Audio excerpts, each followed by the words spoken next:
Bonjour, bonjour. Bonjour tout le monde. Donc, je vois, on a 20 personnes.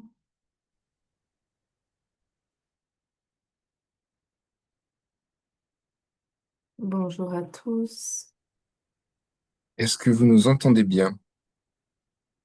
Je vois que le chat marche. C'est déjà un bon début. Bonjour, Nouaïlia. Ouais, oui, on vous entend très bien. Bah, super. Super. Voilà. Donc, bonjour, bienvenue à tout le monde. Donc, aujourd'hui, on va démarrer ce webinaire sur l'optimisation des revues thématiques avec Embase. Pour me présenter, je suis Sarah Cléché, je suis docteur en hématologie, oncologie et Customer Success Manager chez Elsevier depuis 8 ans. Et je suis accompagnée de mon collègue Joanne Sapin, qui est Customer Success chez Elsevier, aussi pour la France. Donc aujourd'hui, on va parler de qu'est-ce que c'est les revues thématiques, comment Embase, qui est une plateforme de recherche biomédicale, peut être utilisée, et donc avec l'approche PICO qui est dans Embase. Et quelques exemples pratiques sur la plateforme. Alors, sur la revue thématique, sur la partie biomédicale et les différentes formes de preuves, quand on voit la qualité d'évidence, les revues systématiques sont tout en haut de la pyramide. En bas, on a les opinions cliniques, les cas, les cas cliniques, case series, les études de cohorte, les essais cliniques randomisés, et ainsi de suite. Donc, pourquoi ces revues thématiques elles sont importantes? Elles permettent de répondre à une question clinique et spécifique, offrir une vue d'ensemble complète sur les preuves, donc les études qui ont été réalisées selon les critères que l'on veut. Donc, comment on va comparer donc plusieurs études, peut-être sur plusieurs géographies, ça permet de venir minimiser les biais et aussi de identifier les lacunes de recherche. Donc, elle va servir à rechercher, évaluer et synthétiser et apprécier les preuves de recherche sur une question donnée. Alors, quand on fait une revue thématique, on va commencer avec le scope, le design, c'est-à-dire identifier la question. Et là, on va définir la stratégie, la recherche et les critères. Par exemple, quel type de population, quel type d'intervention, quel type d'études vous voulez inclure, peut-être une période de temps donnée. Après, on va lancer les recherches dans des bases de données. On va alors faire le screen et extract, donc passer toutes les revues, en revue tous les résultats et sélectionner ceux qui sont les plus pertinents. Et puis après, vous allez analyser les résultats, synthétiser et puis finaliser par une synthèse des découvertes. Et donc, sur les premières étapes, c'est là que Embase pourra vous aider dans ces études. Et pourquoi aller chercher dans une base biomédicale? Je pense que c'est assez clair pour vous, mais avec les revues thématiques et les développements de méta-analyse, euh, c'est important d'aller identifier rapidement la littérature biomédicale. Mais on va avoir des défis tels que si on va faire une question mal formulée ou trop vague, ou peut-être des sources d'informations limitées. Donc, on veut des recherches exhaustives et complètes dans la littérature. Donc, très probablement, vous allez faire sur plusieurs bases de données. Donc ici, par rapport à Embase, pourquoi Embase il est différent? Donc je vous mets un extrait de la Commission européenne, MEDEV 2.1, dans lequel il parle de différentes sources de littérature. Et donc, il parle donc, sur faire sur plusieurs bases de données. Et que Medline et PubMed, c'est un bon point de départ, mais qui présente des limitations, comme une couverture incomplète des revues européennes et des fonctionnalités réduites des fonctionnalités réduites de recherche. Donc, l'exhaustivité ne sera pas garantie. Et donc après, il parle de Embase et d'autres bases de données qui peuvent être utilisées par rapport à des fonctionnalités de recherche avancées. Alors, pour parler d'un, d'une caractéristique qui est assez unique sur Embase, c'est l'indexation sur les articles qui est faite manuellement au niveau du texte intégral. Alors, qu'on soit clair, sur Embase, il n'y a pas de texte intégral. Par contre, l'indexation des concepts. On va revenir sur les entries, etc., sur le vocabulaire contrôlé. Donc, l'indexation des concepts, elle est faite sur le texte intégral. Et c'est très important parce que la recherche, euh, peut-être la drogue combine une autre, peut-être qu'elle n'est pas elle n'est pas mentionnée dans l'abstract, mais dans le corps du texte. Donc, certaines informations sont mentionnées plutôt dans le corps du texte. Donc, ça, c'est une différence, par exemple, avec Medline et PubMed qui vont indexer la partie abstracte et mots-clés d'une façon automatique. En plus de cela, donc aujourd'hui, elle est la plus grande base de données mondiales de littérature biomédicale. Elle a une indexation très approfondie, donc on va parler de vocabulaire contrôlé parce que c'est très important dans les revues thématiques. Et donc, comment ce vocabulaire aussi, en termes de vocabulaire contrôlé qu'on trouve dans Embase, on a à peu près 100 000 termes comparé à 30 000 dans d'autres bases de données. Et en plus, là, on a des indexations approfondies sur des liens directs aussi, par exemple, ce qu'on appelle la triple indexation. Elle est recommandée par des autorités réglementaires. euh, Elle le fait, donc il y a déjà des formulaires. Aujourd'hui, on va voir le formulaire PICO, mais du coup, il y a des formulaires qui sont là pour déjà vous aider à faire des requêtes conformes aux recommandations. Et donc, donc ça, c'est des exemples de qui recommande, reconnus en tout cas, euh, sur des autorités. Donc, on a l'Agence européenne de médicaments, par exemple, sur la sécurité de médicaments, en Chine, en Australie aussi, et l'européenne. Les revues thématiques, donc Cochrane, GBI, le ministère de la Santé du Brésil. Après, sur les dispositifs médicaux, que c'est aussi assez unique sur Embase qu'on va aussi avoir cette indexation et se répertorier des dispositifs médicaux, donc la Commission européenne, par exemple. On a l'évaluation des technologies de santé, cette fois-ci encore, le European Network for Health and Technology Assessment, et aussi le Canada Drug Agent, et l'Agence de médicaments du Canada, et l'élaboration des lignes directrices telles que l'OMS ou alors en Angleterre, le NICE. Alors, sur la couverture de Embase, donc Embase, euh, elle indexe presque toutes les revues de Medline, on est à 99,7%. Puis, plus de 3200 revues qui sont hors Medline. On a aussi plus de des millions d'abstracts de conférences, de 16 000 conférences qu'on indexe, médicales ou biomédicales, des articles en préprint et aussi, il y a quelques mois déjà, au début d'année, on a aussi inclus tout ce qui est essais cliniques de clinicaltrials.gov.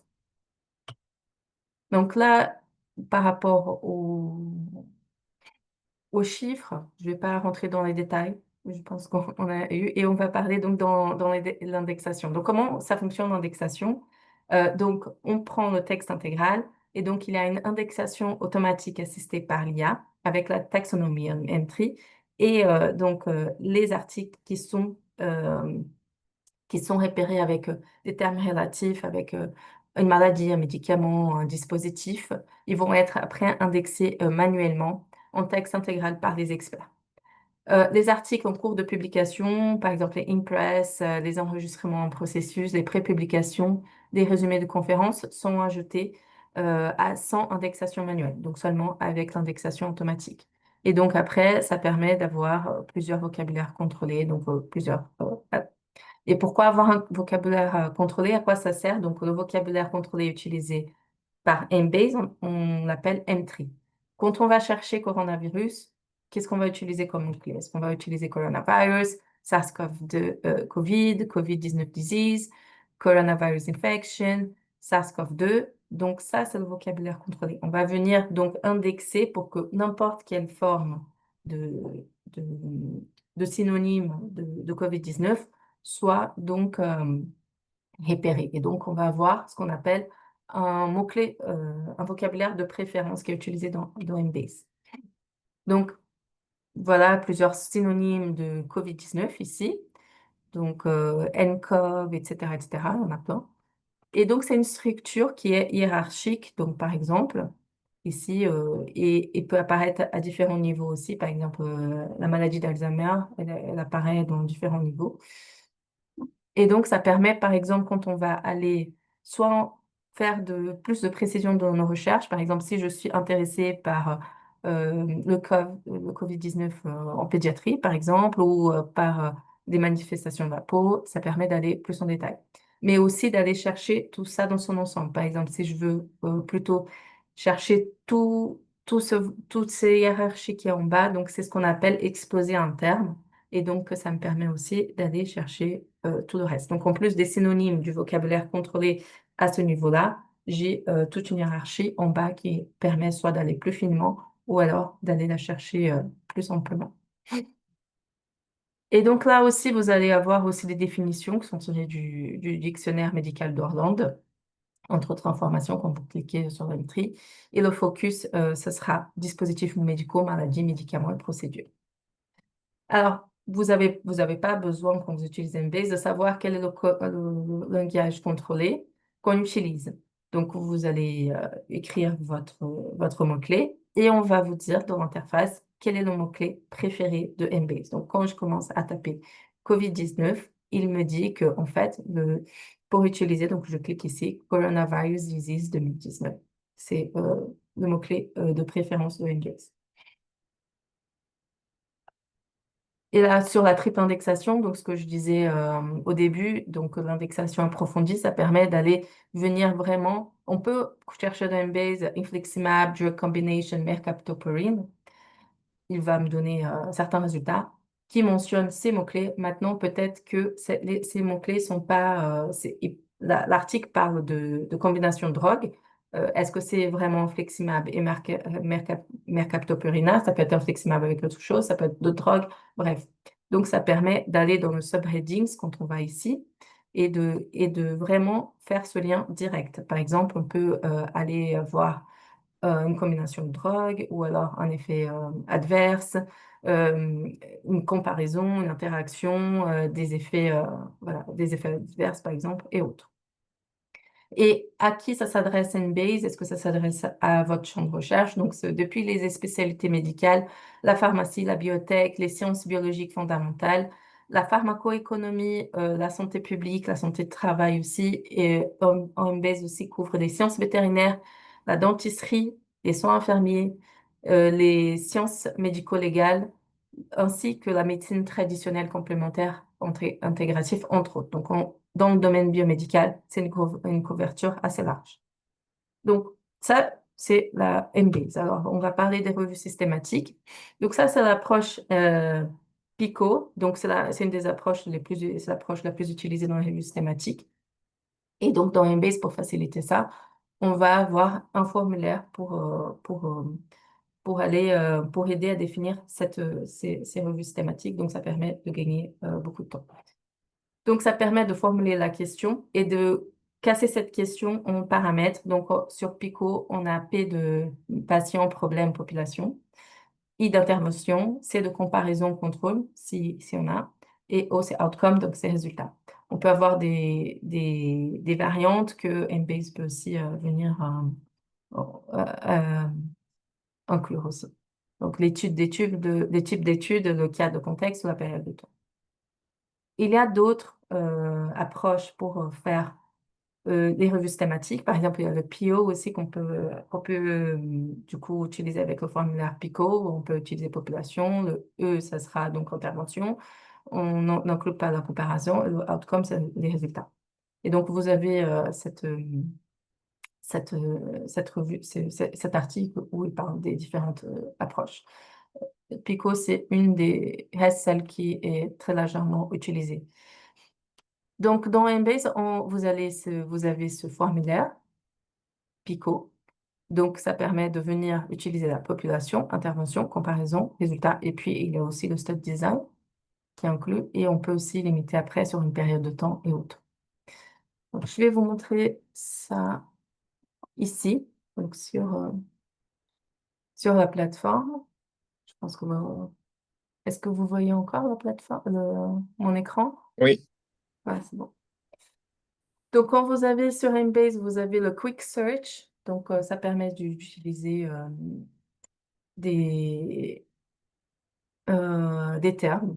Donc, comme on avait dit tout à l'heure, par exemple, si je fais Covid-19, là, il va me proposer le vocabulaire qui est préféré dans ma base, qui est Covid, Coronavirus Disease 2019. Donc, je n'ai pas besoin de savoir quel est celui qui est utilisé et il permet de faire ça simplement. On a du coup le PICO, c'est ce qu'on va voir, et puis il y a d'autres formulaires que je ne vais pas entrer en détail cette fois-ci. Je vais vous montrer alors le M3 parce que c'est important de comprendre quand on fait des revues thématiques aussi de quoi on parle quand on va aller sur M3. Donc par exemple, je vais chercher Alzheimer disease, donc ça c'est le terme préféré. Et puis là, il est dans différentes branches. Donc, dans mental disease, physical disease by anatomical structure, etc. Vous avez les synonymes ici. Et ici, vous avez aussi la définition avec celle du dictionnaire de Dorland. Donc, vous pouvez, par exemple, aller chercher déjà faire cette recherche sur l'Alzheimer, par exemple, directement, ou l'utiliser pour faire le query builder.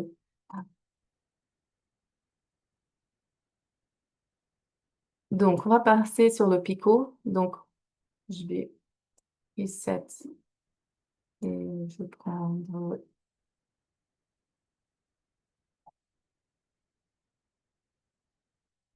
donc, un exemple ici que j'avais. Donc, sur des essais cliniques randomisés, quels sont les risques associés des GLP agonistes qui sont aujourd'hui euh, très, voilà, très à la mode, on va dire.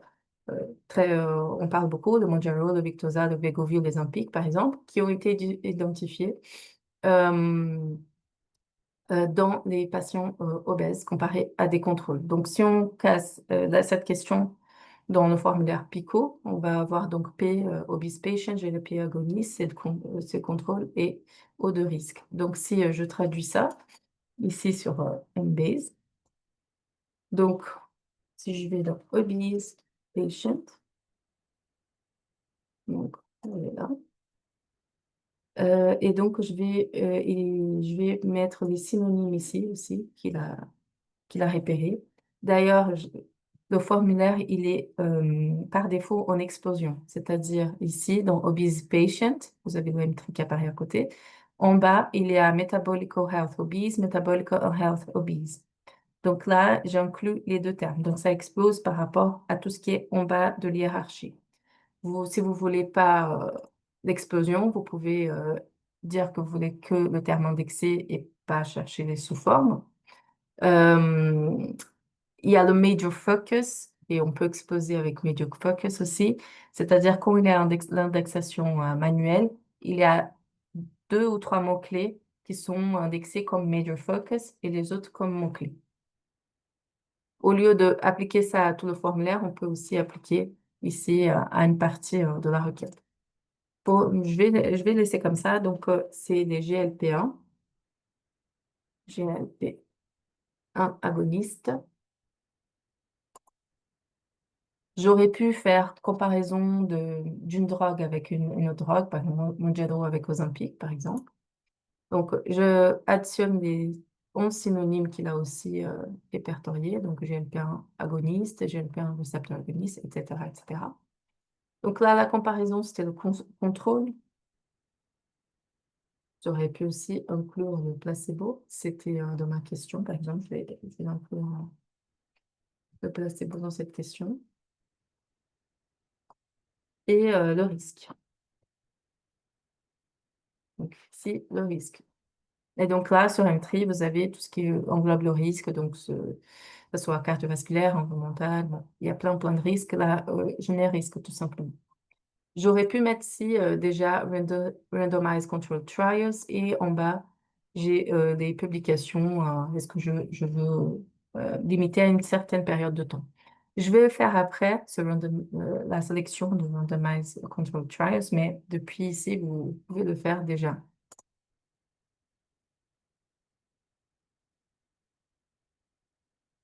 Donc là, il a 204 résultats parce qu'on a une question assez précise. Vous avez plusieurs filtres, que ce soit à côté ici ou ici. Donc sur IBM Evidence-Based Medicine, là, je peux aller, je vais aller sélectionner Randomized Controlled Trial. Si j'étais encore dans le scope de ma requête, j'aurais pu peut-être aller aussi voir les autres, Cochrane Systematic Review, Meta-Analysis. Donc ici, il y a plusieurs. Donc ici, sur les Quick Limits, je peux aussi mettre que je veux que les humains. Donc il y a plusieurs filtres qu'on peut après venir affiner la requête. Et sur le côté, vous avez par exemple les sources. Donc il y en a. Maintenant, j'ai 40 résultats. Il y en a 14 qui sont uniques à Embase. Il y en a 13 qui sont indexés par Embase et Medline. Là, il y en a zéro, mais si c'était le cas que Medline, c'est inclus ici dans Embase, mais c'est Medline qui indexe et nous on prend. Il y a des clinical trials, il y en a 12 ici qui viennent donc de clinicaltrials.gov. Il y a un préprint, donc ça permet de voir où est-ce que, voilà, où est-ce que mes résultats viennent. Et si je veux encore, je ne sais pas, filtrer par source, je peux le faire aussi. Si je claire que ici, j'aurais pu donc sélectionner les différentes cases. Je ne vais pas le faire. Et après, vous avez les subheadings qu'on a parlé pour aller chercher des corrélations directes. Je vais faire après une autre recherche pour avoir ça. Donc, par exemple, ici, c'est les drogues. Donc, ici, il y a le GLP-1, agoniste aussi. Et donc, ici, il y a donc drug therapy. Bon, donc, je pourrais voir ici. Et ça, c'est dans les diabètes, par exemple. Donc, ça, c'est vraiment un article qui traite la corrélation directe entre GLP-1 et les diabètes par rapport à cette requête que j'ai faite. Donc, vous avez les maladies aussi, comme subheadings qu'on peut aller voir. Donc, l'obésité, ce qui était donc drug therapy or self-respect. Les devices, s'il y aurait d'autres. Et puis, on a aussi l'âge. Donc, je peux être vraiment précis sur l'âge. Par exemple, si je veux des enfants, là, j'ai mis voilà, là, j'ai mis des obèses, patients obèses. Mais du coup, j'aurais pu préciser, voilà, c'était plus 65 ans. Donc, ici, à l'âge aussi, si c'est homme ou femme. Les types d'études, on a déjà fait ça. Donc, il y a plusieurs filtres à côté qu'on peut utiliser. Alors, une fois qu'on a fait le- la revue systématique, ce qui est important aussi, c'est de la sauvegarder. Donc, vous pouvez soit sélectionner, une fois que le scope est fait, etc., vous pouvez la sauvegarder dans votre profil, par exemple. Et comme ça peut mettre quelques mois pour finir, vous voulez aussi soit recevoir des alertes pour savoir s'il y a d'autres articles qui sortent entre-temps, pendant que vous faites la revue déjà de ces articles-là. Ou sauver et après revoir donc les nouveaux résultats. Donc vous pouvez faire soit email alerte ici ou vous dites que vous voulez recevoir dès qu'il y a une nouvelle publication qui match ce scope ici.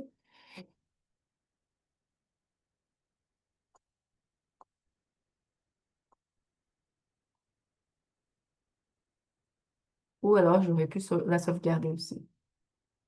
Et puis après, ce qui est important, c'est aussi d'aller exporter ces résultats et vous avez plusieurs formes d'export.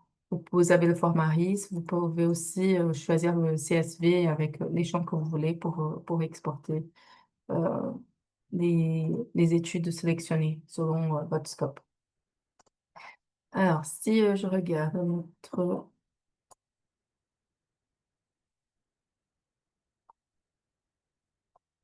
si on fait un autre exemple, par exemple, il y a plein de... Je vais vous montrer là.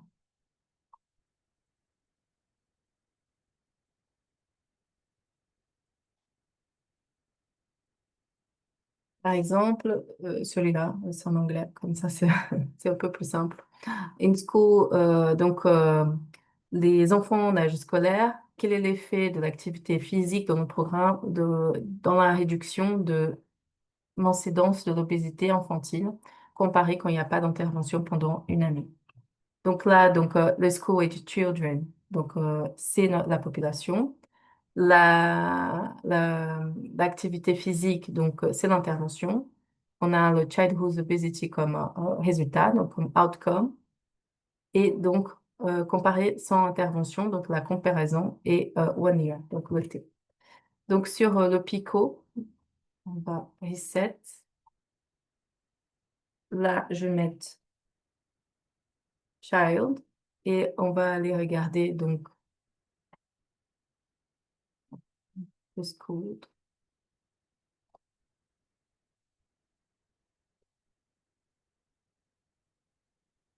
school child. Ceux qui sont qui sont scolarisés. Donc, j'ai 19 synonymes. School girl, school boy, etc., etc. Je les ajoute. L'intervention, donc, c'était l'activité physique.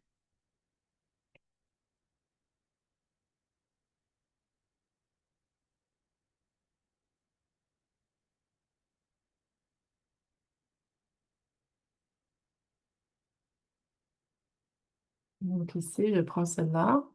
Et là, c'est les différentes activités physiques. La comparaison, c'était no intervention.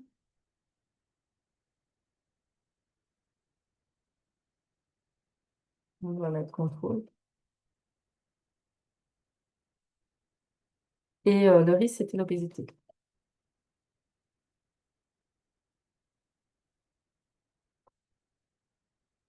Sur le stade design, je peux inclure le 1 year qui avait.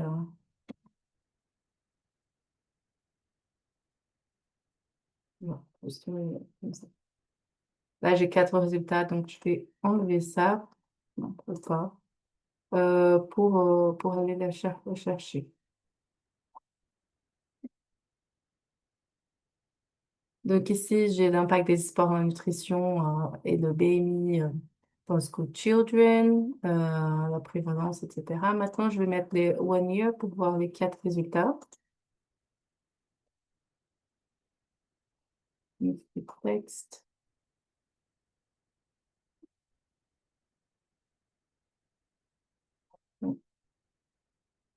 Donc ça, c'était pendant 3 ans. Training body, blah, blah, after education for the students. Awareness of knowledge, perspective in China, etc. Donc, les articles, vous avez les index termes. Donc, vous pouvez aller voir où est-ce que ces index termes sont ici.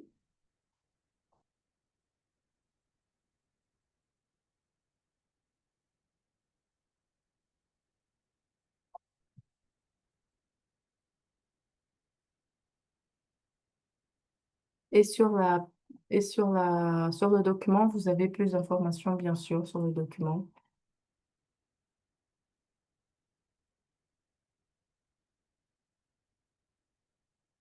Et vous avez aussi quand il a été inclus, donc celui-là a été inclus comme full record directement cette année. Mais par exemple, sur d'autres documents où il y a eu un impress et puis un full record, vous avez les dates aussi. Maintenant, si je vais chercher un autre outil qui peut être intéressant quand on fait des analyses systématiques et peut-être qu'on fait déjà des analyses systématiques dans Medline ou PubMed, c'est le Query Translator. Donc, ça permet de prendre une, une recherche qui vous tournez dans PubMed et venir la convertir parce que chaque base de données aura son vocabulaire préféré. Donc, coller une requête PubMed dans Embase ou une requête Embase dans PubMed, ça va pas marcher puisque ils ont des vocabulaires contrôlés qui diffèrent un peu. Donc, ça permet de venir traduire ça avec cette requête-là. Ce n'est pas la même chose que choisir Donc là, je traduis la stratégie que j'ai faite sur Embase ici sur Embase, que j'ai faite sur Medline ou PubMed, ici sur Embase. Euh, avec le thésaurien, ça ne veut pas dire que je vais avoir donc l'explosion au niveau de thésaurien. Là, je reprends vraiment les critères. Donc là, j'ai 171 résultats, par exemple, avec cette requête que j'ai en traduisant avec les termes. Et si je fais la requête avec le COVID-19,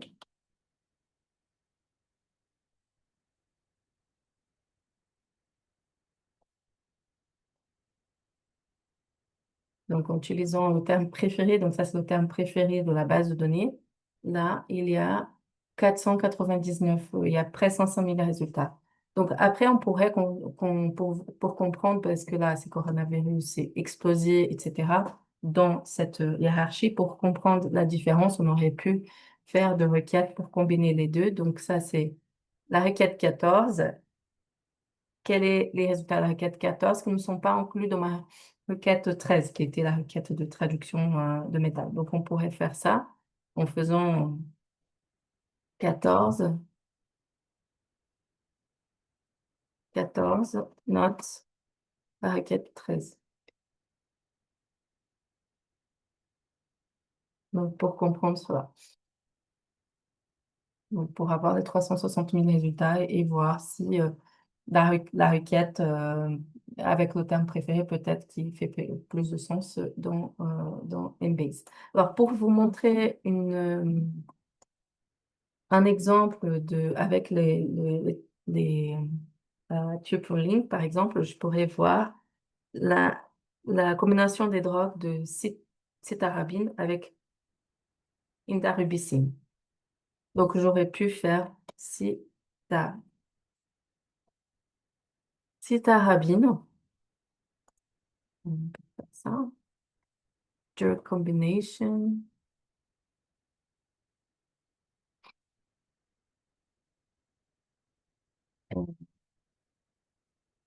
ida- what, idarubicine, et par exemple, ajouter encore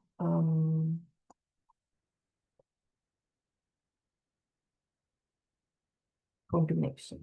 Quand je fais comme ça, donc j'ai 6000 résultats, mais j'ai peut-être pas en fait la combinaison exacte de cytarabine avec idarubicine, mais dans l'article, il parle des deux drogues et il parle d'une combinaison. Peut-être que c'est cela, peut-être que c'est une autre.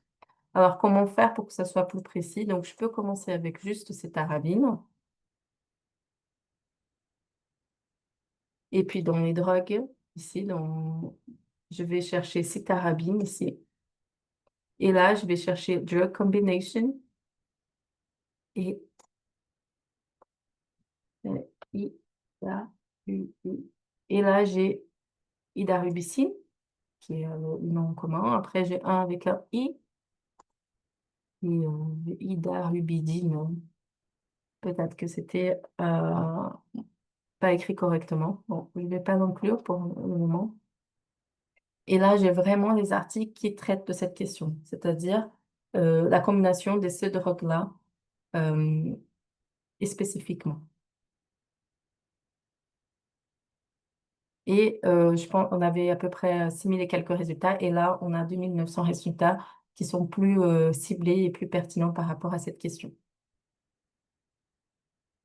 Donc voilà pour sur l'analyse de littérature, hein, sur les revues thématiques, ce qu'on peut faire avec Embase.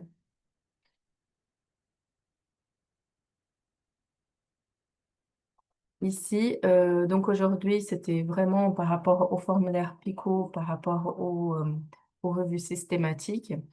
Euh, je ne sais pas s'il y a des questions. Ouais, j'ai répondu à quasiment tout. Ah, il y a une nouvelle question qui vient de tomber. Juste avant, pour clarifier, parce qu'il y avait plusieurs questions similaires. Donc, d'une part, Embase, non, n'est pas gratuit. Il faut que votre institution soit abonnée. Et, euh, et aussi, vous aurez tout ce qui est support de présentation, enregistrement et certificat, tout ça ultérieurement. Sarah vous contactera après pour les codes de Oui, ça. je vais donner à la fin. Donc, vous Ouais, restez jusqu'à la fin et vous aurez les informations. exactement. Euh, Il y a une question quand est-ce qu'on utilise Quick Research ou Pico?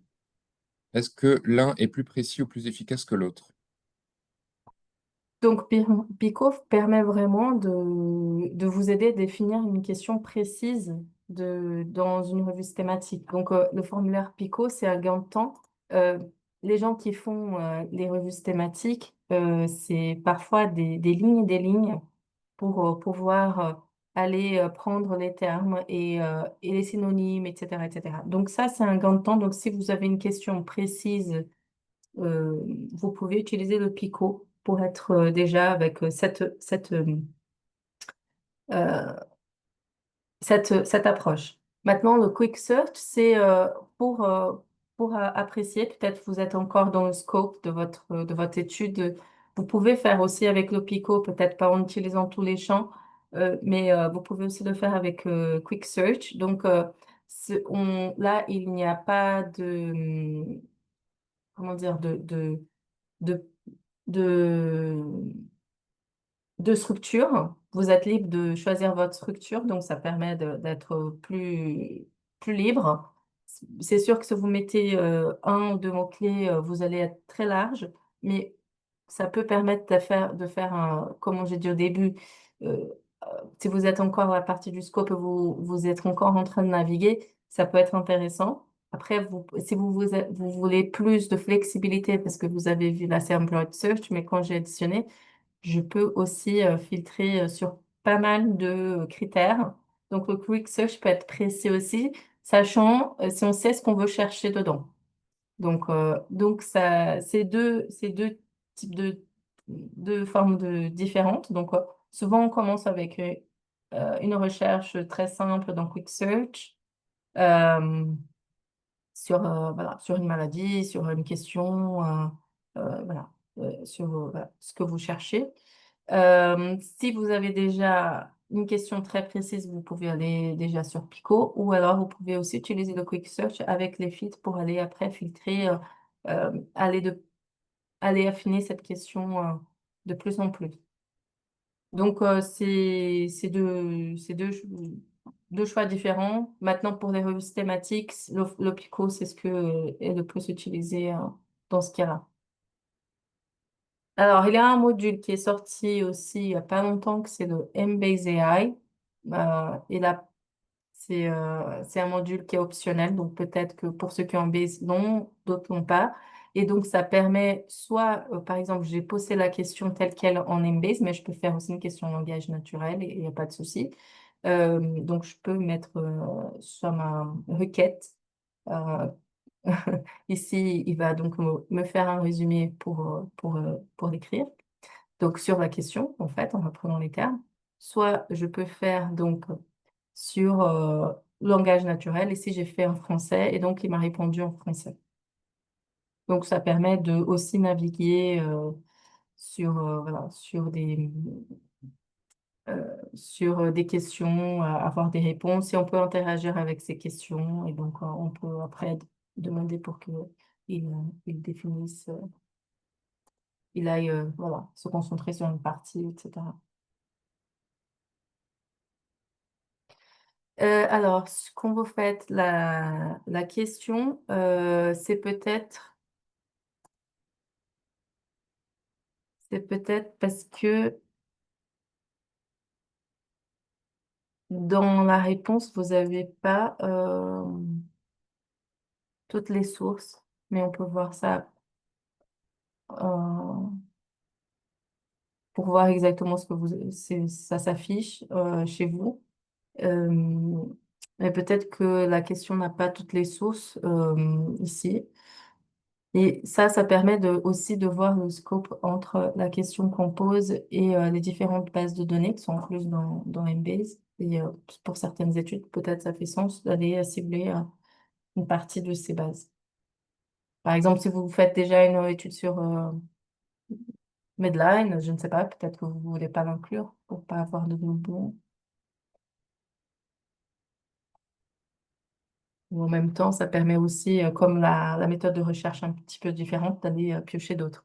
Mais, euh, mais Pascal, je peux regarder ça pour voir comment ça s'affiche chez vous.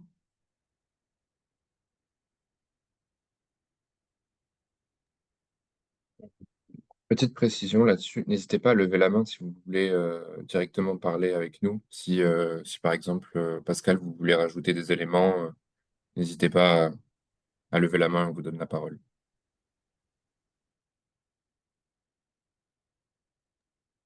Alors, euh, Alors, je ne vois pas d'autres questions, je ne sais pas s'il y a d'accord. dans la Ouais, mais partie Pascal a levé la questions. main, donc voilà, Ouais. normalement c'est bon. Vous pouvez vous enlever le mute, ouais, ça va marcher. C'est bon, vous m'entendez? Oui, Euh, donc j'ai essayé de reproduire la recherche comme vous l'avez montré un petit peu au début, et effectivement, j'ai pas un base classique et puis French Collection. Donc c'est pour ça que ça m'étonnait un petit peu d'avoir des sources un peu différentes de ce que vous aviez montré. D'accord. Euh, pour être honnête, là, je ne pourrais pas répondre pourquoi ça s'affiche pas chez vous. Et je peux faire un suivi par email. Donc, pour vous répondre à la question, je vais voir D'accord. si, voilà, si, je sais pas si, il y a des souscriptions historiques, j'en sais rien. Je vais voir avec Mhm. la compte manager ou d'autres pistes pour voir pourquoi. Donc, c'est surtout, vous voyez pas Embase Classic et French Collection, mais le reste, vous voyez. C'est ça. OK.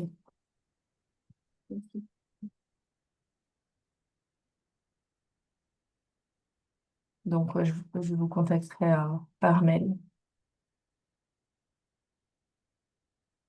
Donc, pour ceux qui veulent la certification, attendez, je passe. Voilà. Pour ceux qui veulent un certificat de présence, vous pouvez aller sur researchacademy.com/workshop. Il faut avoir un compte. Donc, si vous avez un compte Elsevier, Sciences Direct, Scopus, peu importe, vous mettez ce compte-là, comme ça, il est à votre nom sur le certificat. Et après, vous pouvez aussi le retrouver dans votre espace, les différents certificats que vous avez, donc pour les télécharger, si vous avez besoin de ça pour votre école doctorale. Et donc, sur cette page, vous mettez le code qui s'affiche là, QOHAOV, je vous laisse euh, le noter. De toute façon, je vais aussi vous envoyer tout ça par mail. Donc, c'est voilà, c'est un email automatique de Zoom qui est fait. Et donc, il part demain. Donc, soyez juste patient. Demain, vous aurez ces informations-là si vous l'avez développé. Pour ceux qui étaient, en tout cas, ici, vous l'aurez demain aussi par mail. et on est d'accord, Sarah, c'est là-dessus qu'on pourra télécharger le support de présentation. Oui, aussi. Bon. Merci alors à vous et je vous souhaite une bonne journée. Bonne journée tout le monde, à bientôt, et n'hésitez pas à nous contacter hein, si vous avez des questions individuelles, si quand vous essayez Mbase ça marche pas, contactez-nous et on pourra vous aider. Bonne Au journée. revoir. Au revoir.